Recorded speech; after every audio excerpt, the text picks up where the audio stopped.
Scene opens with dramatic news graphics. A split screen shows Stephanie White at a press conference and Caitlin Clark on an exercise bike during the Sparks game. Text flashes, 16 minutes. No back-to-back. The plan that has everyone talking. The Indiana Fever just dropped a bombshell. And the entire WNBA is buzzing. Stephanie White has announced a massive update on Caitlin Clark's status. And it's a plan that has fans furious, analysts confused, and the basketball world divided. Clark is back from her back injury. She played Wednesday night against the Los Angeles Sparks. But here's the catch that has everyone talking. She played just 16 minutes. And she was already ruled out for Thursday's game against the Phoenix Mercury before she even stepped on the floor. The plan? Clark and Aaliyah Boston are flip-flopping. Clark plays Wednesday, Boston plays Thursday. Neither plays both games of the back-to-back. But that's not what has fans losing their minds. What has everyone talking is how Clark's return was handled. She played in short, 3-minute bursts. She was on the exercise bike, keeping her back loose. She finished with just 9 points on 4 of 12 shooting. And then came the quote that broke the internet. "It was not my decision. That was somebody else's decision." Yanni, is Stephanie White protecting her superstar? Or is something bigger going on? The update that shocked everyone. Scene opens with Stephanie White at a press conference. She's calm, measured, and explains the plan step by step. Reporters look stunned. Here's the update that has the basketball world buzzing. Stephanie White announced before Wednesday's game that Caitlin Clark would be active against the Los Angeles Sparks, but already ruled out for Thursday's back-to-back against the Phoenix Mercury. And Aaliyah Boston? She's doing the opposite. Out Wednesday, back Thursday. White explained the plan clearly. Yeah, Boston just did some of the shooting. She's going to be out tonight, again, with the back-to-back. Caitlin's going to be active tonight, AB's not, and then they'll flip-flop tomorrow. This wasn't a game-time decision. This was a pre-planned strategy designed to protect both stars from the wear and tear of back-to-back games. Clark herself confirmed the plan before the game. It's tough to come back on a back-to-back, so I won't be available tomorrow solely because of just minute restriction and my progression back. The Fever are being cautious, perhaps too cautious for some fans' liking. But White made it clear, Clark's long-term health is the priority. The minutes restriction that sparked outrage. Scene opens with Clark on the bench, then on the exercise bike, then back on the court for another brief stint. The camera shows her frustrated expression. Clark returned to action Wednesday night, but not in the way fans expected. She played just 16 minutes, a far cry from her season average of 30.8 minutes per game. The minutes were broken into short bursts, 3 minutes here, 3 minutes there. Clark spent time on the exercise bike and receiving heat therapy to keep her back loose between stints. And the performance reflected the disjointed rhythm. Clark finished with 9 points on 4 of 12 shooting, 1 of 6 from three-point range, for turnovers, 4 rebounds and 3 assists.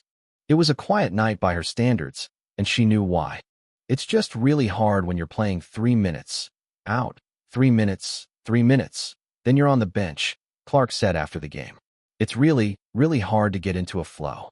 She added, I probably didn't get to have a feel for the game as I usually do. But here, the kicker, and the source of the controversy. When asked who made the minutes restriction decision, Clark said, It was not my decision. That was somebody. That quote has been interpreted by some as a sign of tension between Clark and White. But Clark also made one thing clear, her body feels great. So why the restriction? White's explanation, why the cautious approach? Scene opens with Stephanie White explaining the minutes restriction. Her tone is firm, unapologetic. The camera zooms in as she delivers her key points. Stephanie White isn't apologizing for protecting her superstar. And she has a clear explanation for why Clark played limited minutes. Anytime you've missed a couple of weeks, it's going to take some time to get acclimated, White said. I think it's going to take some time to build endurance. You haven't really been able to practice all that much either. She also pointed out the unique challenge Clark faces every single night. They pressure her 94 feet. So, again, you've got to make sure that you're able to withstand some of that. In other words, Clark isn't just rusty, she's being hunted. Opposing teams trap her. They double-team her. They foul her. They exhaust her. Playing through that pressure requires elite conditioning, the kind that takes time to rebuild after an injury. White made it clear that Clark's workload will increase gradually. It's just a tough scenario when you're on a minutes restriction and you're trying to get back into rhythm throughout the course of the season. She's going to continue to get better, and we're going to continue to get better as we get her working back in. Clark herself is optimistic about the progression. She told reporters she hopes to play 25 minutes in her next appearance, expected Sunday against the Las Vegas Aces. The fans react, accusations and defenses. Scene opens with screenshots of fan reactions on X. Some are furious. Others defend White. The debate is intense. The fans are divided, and they're not holding back. Some accused White of sabotaging Clark. 2 minutes into the third quarter, back to the bench already. Oh my God, why even play her like this? Should have never played her. This coaching staff exists to destroy her, one fan wrote on X. Looks healthy to me, but Stephanie White thinks otherwise. Spare me the she's injured talks because this has been a thing, another commented. Others defended White's cautious approach. She's protecting the franchise. You don't rush back a superstar from a back injury. That's how you end her career. Fans are so dramatic. She played 16 minutes in her first game back. That's called smart management. But the criticism wasn't just about the minutes. Some fans felt White had already made up her mind about Thursday's game before seeing how Clark would respond physically.